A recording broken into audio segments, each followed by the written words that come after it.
Thank you so much for joining us here at Live Fit Revolution, and thank you for taking the time to watch this video. This video is all about exercise safety. Some of it relates to kettlebells specifically, some of it is just general exercise safety and information that you need to make sure that you're aware of before you start an exercise program.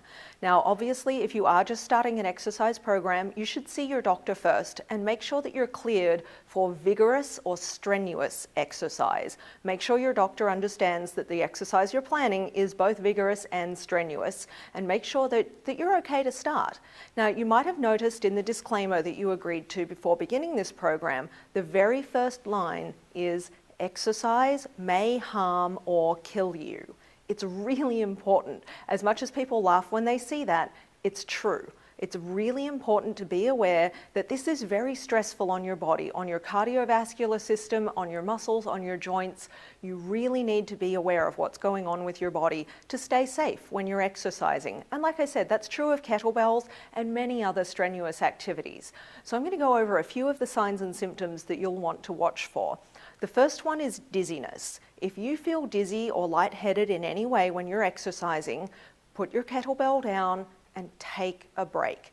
Catch your breath, wait for the dizziness to pass. The dizziness is a sign that you're pushing it maybe just a little too hard.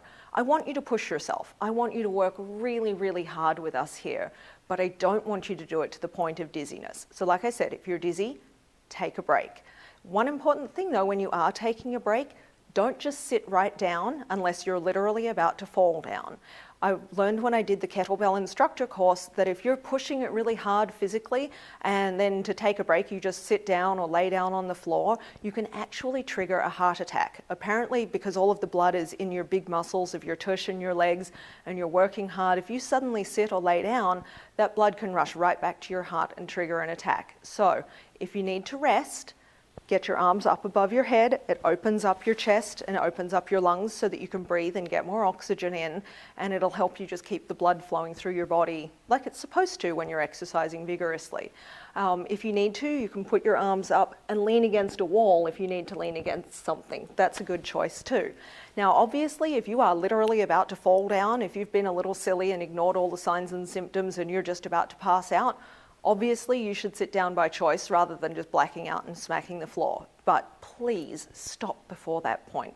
Feeling a little dizzy? Take a break. Now, another thing we need to be really aware of is chest pain. Signs and symptoms of heart attacks for men are usually really obvious. They get chest pain, they get pain down their left arm, they know that something is wrong.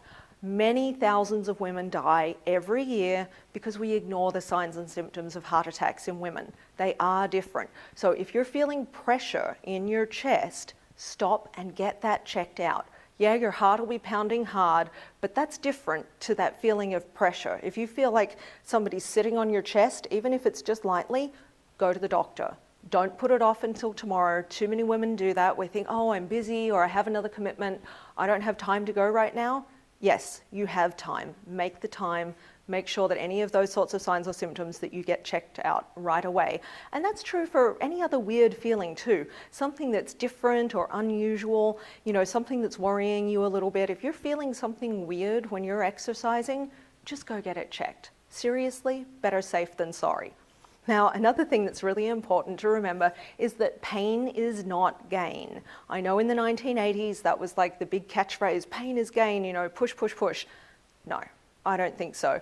Pain is your body's way of telling you that something is wrong. So if you're feeling pain, if it's sharp pain, if it's dull pain, if it's a new or unusual pain, please stop what you're doing, see your doctor or physical therapist or your appropriate healthcare professional and get it checked out. Because if you have maybe a little bit of shoulder pain and you address that straight away, then you'll save yourself, potentially a much worse injury. So little pains are different to muscle aches and soreness. You're going to be sore, don't get me wrong. If you're doing kettlebells, you're going to be very sore very often. But learn that difference between what is the appropriate soreness of exercise versus a sharp or a dull pain, or perhaps when you move your arm or leg in a certain position you get pain. Those sorts of things really need to get checked out. Also, if you get any tingling or pain, especially in your elbow, because obviously with kettlebells you're gripping a lot, and that for some people can lead to tennis elbow. So you want to make sure that you're massaging all of the muscles of your arms, and be sure to check out our massage video because that'll show you how to do it. But if you're getting particular pain in your elbow or any kind of tingling down your arms or legs, those are things that really need to be checked out. It might not be a serious problem. It might be something as simple as needing to see a chiropractor, get your back adjusted, everything's back in alignment, and that pain might just go away just like that. Because often that tingling is just a nerve being squashed a little bit if your spine is out of alignment. So it's usually a very easy fix if you get to it straight away. Don't put it off. Now, the other thing that you should check into is if you do have any old injuries, maybe you tore your rotator cuff 15 years ago, you completed physical therapy, you've been fine since then, double check and make sure that vigorous exercise and especially lifting weights overhead is something that's appropriate for you. You can go back to your physical therapist that you used to see or your orthopedist, whoever it was that helped you through that old injury, and just double check and make sure, tell them about the kind of weight that you'll be lifting, maybe show them a couple of the Live Fit videos from our site, and make sure that you're cleared to do each of those kinds of exercises, because the last thing you want to do is flare up an old injury.